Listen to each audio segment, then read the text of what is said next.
I think ndo nyimbo yangu ambayo nimetoa imepokelewa vizuri sana as a solo artist.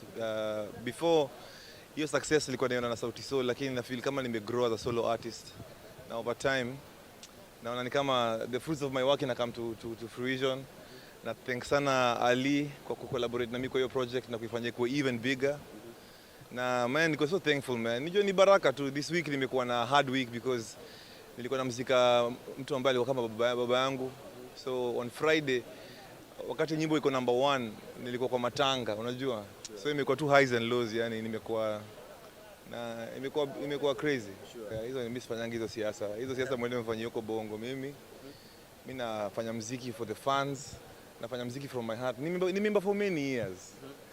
Na hii si time ya kwanza kucompare watu. Hiyo nilisema huo ni upungufu wa kiakili. Hiyo ni mentality ya poverty.